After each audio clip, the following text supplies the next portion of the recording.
లోపలికి వెళ్ళొచ్చు కదా డోర్ దీ బాబు అరెస్ట్ చేస్తా వచ్చి నేను లోపల పోతా అరే మంత్రిని కలవడానికి పోతున్నాయా మినిస్టర్ని కలవద్దు ఒక ఎమ్మెల్యే మినిస్టర్ని కలవద్దా ఎమ్మెల్యే మినిస్టర్ని కలవద్దా అరే బాబు నేను ఒక ఎమ్మెల్యేను కలెక్టర్ గారిని కలుస్తా భయ్ కలెక్టర్ మినిస్టర్ మినిస్టర్ కలవద్దా భయ్ మినిస్టర్ కాదు ఎమ్మెల్యేలు కలవడానికి ఏం భయ్ నేను ఒక మాజీ నీటిపారుదల శాఖ మంత్రిని 7 సార్లు ఎమ్మెల్యేను లోపలికి వెళ్లి మంత్రి గారితో మాట్లాడాలనుకుంటున్నా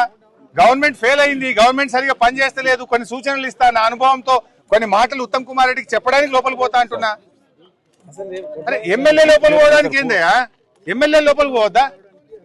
ఎమ్మెల్యే మంత్రిని కలవడానికి ఇబ్బంది ఏంది ఎమ్మెల్యే గారు కలెక్టర్ని కలవడానికి ఇబ్బంది ఏంది కాదు ఎమ్మెల్యే మినిస్టర్ని కలవడనా కలవన్నాడా మరి కలుస్తా మరి తలుపు మరి అరే నేను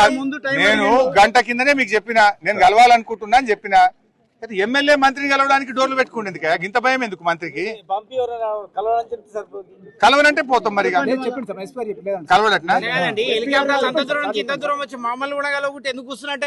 మంత్రి గారు కలవకుండా తలుపులు పెట్టుకొని కూర్చున్నాడు లోపల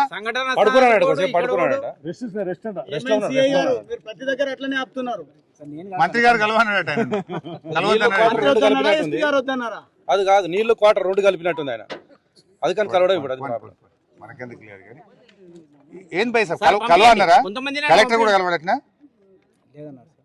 కలెక్టర్ కలవడు మంత్రి కలవడు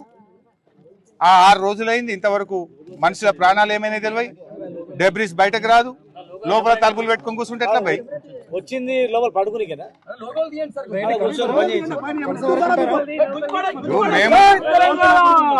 మేము మంత్రి గారిని కలిసి మా సూచనలు ఇవ్వాలనుకుంటున్నాం బాబు మా సూచనలు తీసుకోవడానికి కూడా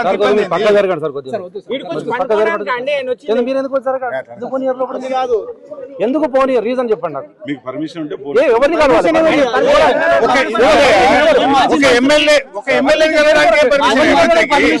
ఒక గంట ముందు అపాయింట్మెంట్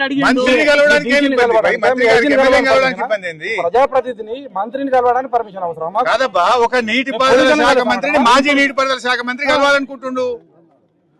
మేము చెప్పాలి అరే కన్వేయర్ బెల్ట్ గట్టిగా చేస్తే వెంటనే పని చేస్తుంది గది రిపేర్ చేయించమని చెప్దాం అనుకుంటున్నా నాకు కొన్ని ఆలోచనలు ఉన్నాయి చెప్దాం అనుకుంటున్నా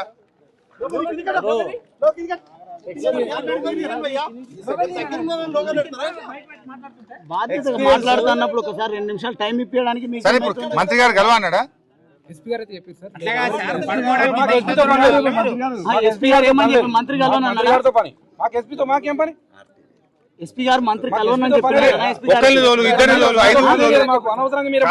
మేము కొట్లాటకి రాలే భయ్ సార్ మాకేం కొట్లాట పోయిడా వాళ్ళు 8 మంది బ్రతకాలని మా తన్లాట ఇది కొట్లాట కాదు 8 ప్రాణాలు బతకాలని తన్లాట మేము ఒక 4-5 పంపిస్తే ఎమ్మెల్యేలం ఎమ్మెల్సీలం పోయి మంత్రి గారితో 10 నిమిషాలు మాట్లాడి మా సలహాలు ఇచ్చి వెళ్తాం ఇప్పుడు అనుభవాలు ఎట్లా చేయాలని చెప్తాడు అది కూడా చెప్పదంటే ఎట్లా చంపేస్తారా లోపల పెట్టేసి చెప్పండి అనుభవాన్ని చెప్తాడు సేమ్ ఇరిగేషన్ మంత్రి 5 కూడా అవసరం లేదు మా మంత్రి గారిని మా మాజీ మంత్రి గారిని పంపండి చాలు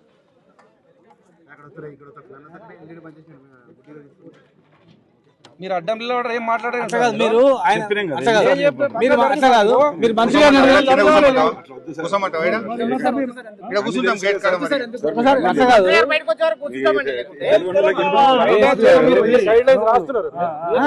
ఉత్తమ్ గారు బయటకు రావాలన్నా